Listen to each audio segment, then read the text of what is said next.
আপনাকে যদি কেউ প্রশ্ন করে যে কে আপনার আপন, উত্তরটা দিবেন সময়। কারণ সময় যদি আপনার ফেভারে থাকে তাহলে সবাই দেখবেন আপন, আর যদি সময় আপনার ফেভারে না থাকে তাহলে দেখবেন আপনও পর হয়ে যায়।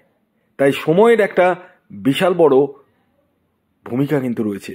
সময় কিন্তু বলবান, আর এই সময়ের দোরগোড়ায় দাঁড়িয়ে এই মার্চ মাসে বিশাল পরিবর্তন মেষ রাশির জাতক ও জাতিকার জীবনে ঘটতে চলেছে। কারণ শনির সাড়ে প্রথম চরণ অর্থাৎ ফার্স্ট ফেজ 29শে মার্চ আপনারা পা রাখতে চলেছেন। বিশাল পরিবর্তন ঘটবে। কোন কোন ক্ষেত্রে কি কি পরিবর্তন ঘটবে তারই একটা বিস্তারিত ধারণা আমি এই ভিডিওতে দিতে চলেছি। তাই ভিডিওটি কমপ্লিটলি দেখুন। যারা চ্যানেলে নতুন রয়েছেন তারা অবশ্যই চ্যানেলটিকে সাবস্ক্রাইব করে রাখুন। যারা ফেসবুক থেকে দেখছেন তারা পেজটিকে অবশ্যই ফলো করুন। তো আসুন আমি ইন ডিটেলস নবগ্রহের কি স্থিতি রয়েছে, আপনার জীবনে কি কি ঘটতে পারে, অর্থাৎ আপনাদের স্বাস্থ্য, শিক্ষা, দাম্পত্য জীবন, প্রেম জীবন, অর্থনৈতিক স্থিতি কেমন যেতে পারে, সবটাই আমি এক এক করে তুলে ধরার চেষ্টা করছি। ভিডিওটি কমপ্লিটলি দেখবেন। আর আপনাদের কোনো মূল্যবান বক্তব্য থাকলে কমেন্টস বক্স খোলা রয়েছে, আপনারা কমেন্টস করতে পারেন। আর যারা আমার সাথে পরামর্শ করতে পারছেন তারা স্ক্রিনে দেওয়া হোয়াটসঅ্যাপ বুকিং নাম্বারে যোগাযোগ করতে পারেন। খেয়াল রাখবেন এটি অনলাইন সার্ভিস এবং এই নাম্বারে ডাইরেক্ট হোয়াটসঅ্যাপে মেসেজ করুন। কল না করে ডাইরেক্ট হোয়াটসঅ্যাপে মেসেজ করুন, কুইকলি রেসপন্স পেয়ে যাবেন। এই মাস থেকেই কিন্তু আপনাদের শনির সাড়ে লাগতে চলেছে, যে কারণে আমি বলবো আপনারা শনির সাড়ে প্রতিকারটা ইমিডিয়েটলি করে নিন। এই হোয়াটসঅ্যাপ বুকিং নাম্বারে যোগাযোগ করুন এবং আমি আবারও বলে দিই এই নাম্বারে আপনারা কল না করে ডাইরেক্ট হোয়াটসঅ্যাপে মেসেজ করুন। আমি আপনাদেরকে রিপ্লাই দেওয়ার কুইকলি চেষ্টা করব। তো আসুন আগে আমি গ্রহের গোচরটা বলে দিই, তারপর আমি ডিটেলস সমস্ত কিছুতেই যাচ্ছি। আপনাদের রাশি হচ্ছে মেষ, আর আপনাদের রাশির অধিপতি গ্রহ মঙ্গল। আর এই বছরটাও কিন্তু মঙ্গলেরই বছর। হ্যাঁ, 2025কে যদি যোগ করে দেন তাহলে কিন্তু আসবে 9, আর 9 মানেই মঙ্গল। আপনাদের মার্চ মাসে সেকেন্ড হাউসে থাকছে দেবগুরু বৃহস্পতি, থার্ড হাউসে থাকছে মঙ্গল গ্রহ, আপনাদের 6th হাউসে কেতু গ্রহ থাকছে, 11th হাউসে রবি ও শনি থাকছে, আপনাদের 12th হাউসে থাকতে চলেছে শুক্র, বুধ এবং রাহু একত্রে। 15ই মার্চ রবি মীন রাশিতে প্রবেশ করছে এবং 29শে মার্চ শনিও কিন্তু মীন রাশিতেই প্রবেশ করছে। প্রথমে আসি শরীর স্বাস্থ্য, কারণ স্বাস্থ্যের জায়গাটা আমি আগেই তুলে ধরার চেষ্টা করছি। তো এই স্বাস্থ্যের জায়গাটা আমি বারবার বলি ফার্স্ট হাউস থেকে দেখতে হয়। আর আপনাদের রাশির অধিপতি গ্রহ হচ্ছে ফার্স্ট হাউসের লর্ড মঙ্গল। কোথায় বসে রয়েছে? থার্ড হাউসে বসে রয়েছে এবং সারা মাসই কিন্তু থার্ড হাউসে থাকবে। দেখুন, থার্ড হাউস কিন্তু শর্ট ট্রাভেলসকে বোঝায়। থার্ড হাউস আপনাদের সাহস পরাক্রমকে বোঝায়। দেখুন, থার্ড হাউসে যেহেতু রাশির অধিপতি গ্রহ রয়েছে, সেক্ষেত্রে আমি বলবো 15 তারিখের পরবর্তী সময়ে আপনাদেরকে একটু সজাগ এবং সতর্ক থাকতে হবে খাওয়া দাওয়ার বিষয়। মেজর ইস্যু না থাকলেও ছোট ছোট সমস্যা আসবে, মানে একটু বদহজম হয়ে গেল, একটু বমিটিং টেন্ডেন্সি চলে আসলো হঠাৎ করে, মাথা ঘুরছে দেখা গেল হঠাৎ করে, এবং একটু টেনশন, অ্যাংজাইটি। শর্ট ট্রাভেলসে ধরুন কোথাও যাতায়াত করতে হচ্ছে, তো সেখান থেকে শারীরিক একটু দুর্বলতা, এই জায়গাগুলো কিন্তু একটু অনুভূত করতে চলেছেন আপনারা। একটু কেয়ারফুল থাকবেন এবং জলটা একটু বেশি করে খাবেন, এতটাই বলবো। এরপর আসি আপনাদের এডুকেশন কেমন যেতে পারে।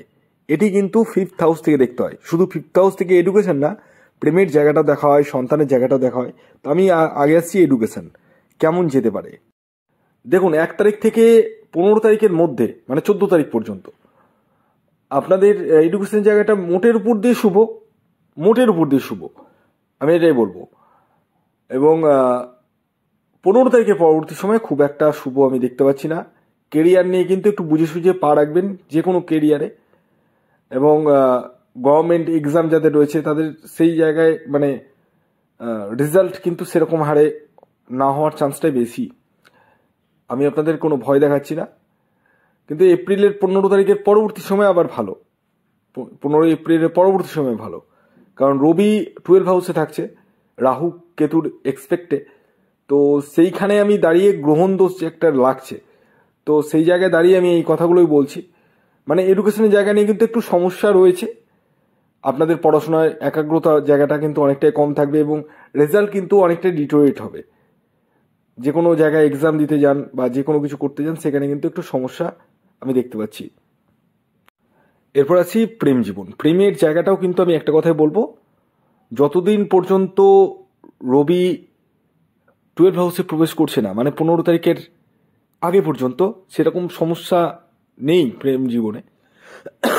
কিন্তু 15 তারিখের পরবর্তী সময়ে আপনাদের ডিসস্যাটিসফ্যাকশন আসবে প্রেম জীবনেও, এবং অহেতুক সন্দেহ, ছোট ছোট বিষয়ে আর্গুমেন্ট, প্রেমে বিচ্ছেদ হয়ে যাওয়া, মানসিক স্ট্রেস, প্রেম নিয়ে একটা আলাদা অনুভূতি, মানে কেন আমি প্রেম করলাম, এই যে একটা চিন্তা, এই জায়গাটা কিন্তু আসবে 15 তারিখের পরবর্তী সময়। খুব একটা শুভ নয়, একটু কেয়ারফুল হবেন, এটি এতটুকুটাই আমি বলবো। আসি এরপরে সন্তানের জায়গা। সন্তানের জায়গাটা যদি বলি, সেটাও একটা কথাই বলবো, 15 তারিখের আগে পর্যন্ত যারা সন্তানের জন্য প্রচেষ্টা করছেন বা যাদের সন্তান রয়েছে ভালো, কিন্তু 15 তারিখের পরবর্তী সময়ে যাদের সন্তান রয়েছে তাদের ক্ষেত্রেও সমস্যা আসবে। সন্তানের হেলথ নিয়ে বলুন, সন্তানের এডুকেশন নিয়ে বলুন, সমস্যা একটু রয়েছে 15 তারিখের পরবর্তী সময়, একটু কেয়ারফুল থাকবেন। আসি এরপরে দাম্পত্য জীবন। দেখুন, দাম্পত্য জীবনের কথা যদি বলি, সেরকম কোনো সমস্যা নেই, তবে এখানে একটা কথা বলে দিই, এই মাসে আপনাদের মানে উভয় কোথাও দূর যাত্রায় যেতে পারেন, সেই জায়গাটা দেখতে পাওয়া যাচ্ছে। এবং এই মাসে আপনারা মানে ছোট ছোট বিষয়ে কখনো কখনো দেখবেন আর্গুমেন্টে জড়িয়ে পড়বেন, ছোট ছোট বিষয়। এটুকুটা কিন্তু আমি দেখতে পাচ্ছি, মানে আপনাদের মধ্যে একটু মিসআন্ডারস্ট্যান্ডিং থাকবে, তবে প্রেম থাকবে না, ভালোবাসা থাকবে না তা নয়, থাকবে, কিন্তু দাম্পত্য জীবনে ছোট ছোট বিষয় মানে মিসআন্ডারস্ট্যান্ডিং হয়ে যেতে পারে। কোনো তৃতীয় ব্যক্তি আপনাকে প্রভাবিত করতে পারে, যেখান থেকে আপনাদের দাম্পত্য জীবনে একটা সমস্যার সৃষ্টি হয়ে গেল, তৃতীয় কোনো ব্যক্তির প্রবেশ ঘটে গেল, বা কোনো তৃতীয় ব্যক্তি আপনাদের দাম্পত্য জীবনটাকে ইনফ্লুয়েন্স করছে। এই জায়গাটা নিয়ে কিন্তু একটু সমস্যা আমি দেখতে পাচ্ছি, এরকম সমস্যা আসার সম্ভাবনা রয়েছে। এছাড়াও এই মাসে যারা বিবাহের জন্য এগোতে চাইছেন তাদেরকে বলবো একটু মানে ভাবনা চিন্তা করে এগোন, খুব একটা শুভ নয়, মানে কোনো প্রলোভনে পা দেবেন না, এতগুলোই বলবো, না হলে কিন্তু সমস্যা আছে। বিবাহের পূর্বে অবশ্যই জটক বিচার করে নিন। আর আমি 7:30 নিয়েও কিছু কথা বলবো, ভিডিওটি কমপ্লিটলি শুনুন।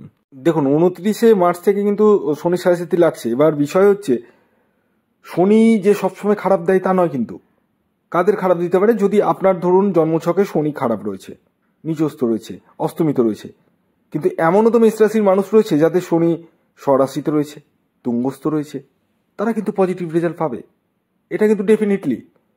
হ্যাঁ, শনি আপনার কর্মফলদাতা, যেহেতু কর্মের বেসিসে ডেবিট বা ক্রেডিট করবে, আপনার ডেবিট বা ক্রেডিট করবে, ভালো বা খারাপ করবে, কিন্তু একটা জিনিস মাথায় রাখবেন, আপনার নিজের জন্মকুণ্ডলিতে শনির স্থিতি কেমন রয়েছে সেটাই বড় বিষয়।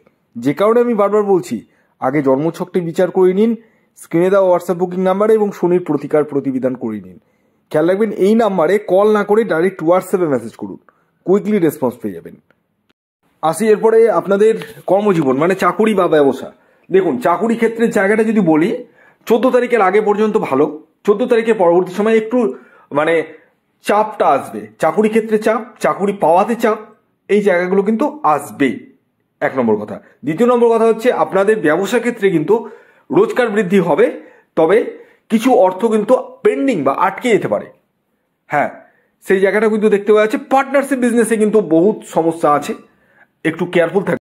এছাড়াও গৃহে কোনো মাঙ্গলিক অনুষ্ঠান হওয়ার সম্ভাবনা আমি দেখতে পাচ্ছি, দূরযাত্রা বা দূর ভ্রমণের সম্ভাবনা রয়েছে, আকস্মিক অর্থপ্রাপ্তির সম্ভাবনা কিন্তু হয়ে উঠতে চলেছে। কাউকে টাকা পয়সা কিন্তু এই মাসে ধার দেবেন না এবং ধারও নেবেন না। তবে এই মাসে আপনারা কোনো না কোনো সূত্র থেকে কিছু না কিছু পজিটিভ কিন্তু রেজাল্ট পাবেন যে কোনো সূত্র থেকে।